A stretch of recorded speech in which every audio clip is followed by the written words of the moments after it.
Il était précurseur. C'est une idée qu'il a eue, je crois qu'il avait 10-15 ans. Mon frère est arrivé avant tout le monde. À cet âge-là, c'est même pas une idée, on appelle ça une vision. Les producteurs lui ont tourné le dos. Tout le monde lui a tourné le dos, du jour au lendemain. C'est vrai que dans les années 60, le cinéma américain connaît un ralentissement. C'était un homme colérique, capricieux, qui savait pas garder ses amis. Il savait exactement ce qu'il voulait. Non, y a quoi, y a rien. Qu'est-ce que t'es en train de faire là? Qu'est-ce que tu filmes là? Ils l'ont tous pillé. Il disait qu'il avait compris une chose, c'est que rien n'est plus important que de faire un film. Ce film est un chef-d'œuvre.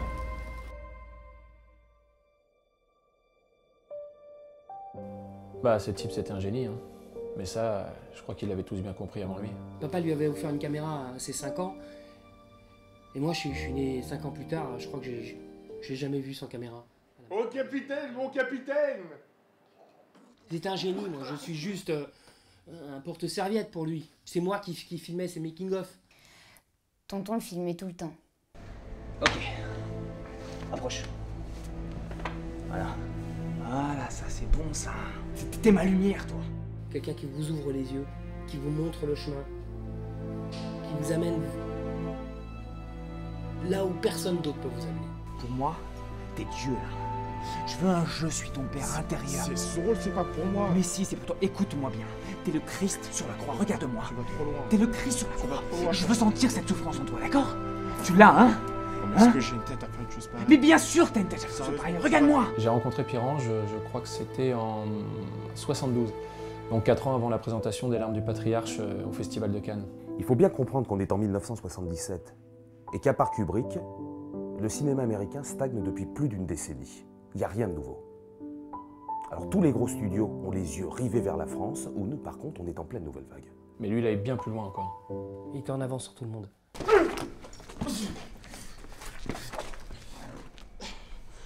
Je suis ton père.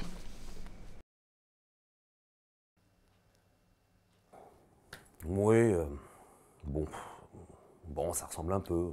J'ai plus trop de souvenirs, mais maman m'a raconté quand on a vu La Guerre des Étoiles, il nous a fait sortir de la salle. So what? Are you trying to tell me that this urban myth is gonna influence cinema? Les Larmes du Patriarche ont été présélectionnées au Festival de Cannes en 1976. Je le sais parce que c'est moi qui ai amené les bandes le jour de la projection. Moi, j'étais trop petite. Je m'en rappelle plus.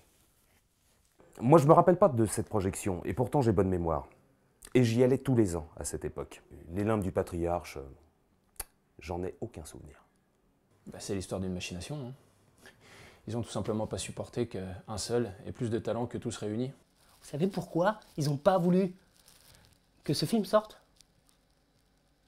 Parce que sinon, ils étaient plus rien. C'est sûr qu'il a changé l'histoire en profondeur, ouais. Enfin surtout l'histoire du cinéma. Ici, c'est Paris. Je t'aime. If I understand you correctly, he would have wrote Titanic. D'après maman, c'est là qu'a commencé la dépression de papa. Et peu de temps après, ils l'ont interné. Je crois que ce qui est intéressant dans ce genre de cas, c'est que l'individu ne parvient plus à distinguer ce qui s'est vraiment passé de ce que ses émotions lui ont fait percevoir. Je connais bien les réalisateurs que ce monsieur Pierre-Ange Lucet met en cause. Ce sont des très très grands créatifs et croyez-moi, les coïncidences créatives sont monnaie courante dans ce milieu. Cours, Forestier, cours! Consternant. Hilarious. Pour moi, c'est une fausse affaire. Alors, je ne dis pas que ce film n'existe pas, même si je ne l'ai jamais vu. Je dis qu'on a affaire là à un canular. Les meilleures idées de tous les meilleurs réalisateurs dans un film. Après, ils sont fermés avec les avions. Les avions. Il n'y avait plus que ça. Les avions. C'était un homme qui était en conflit permanent avec sa famille et dont les approximatives tentatives de vie de couple étaient plus que catastrophiques. Moi, il me voyait plus. J'existais plus, j'étais... Qu'est-ce que tu filmes?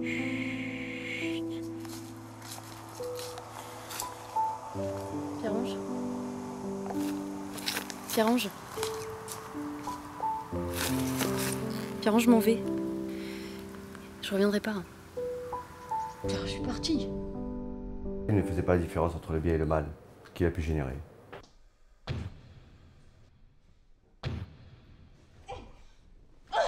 Pour produire une image pareille, c'est qu'il a un problème mal réglé avec son Oedipe. I know Steven, and I don't understand how he could have been influenced by this. It's ridiculous. Et la névrose majoritairement déclenchée par un refoulement consécutif au conflit oedipien, c'est la mythomanie. Mythomanie?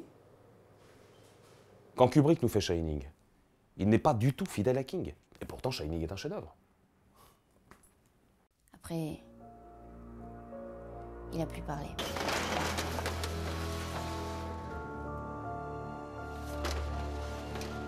Un avion.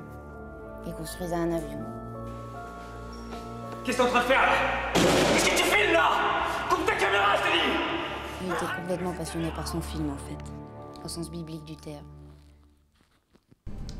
J'ai l'impression que vos chaussures sont plus petites que vos pieds. Vous avez l'air bien sûr de vous, non?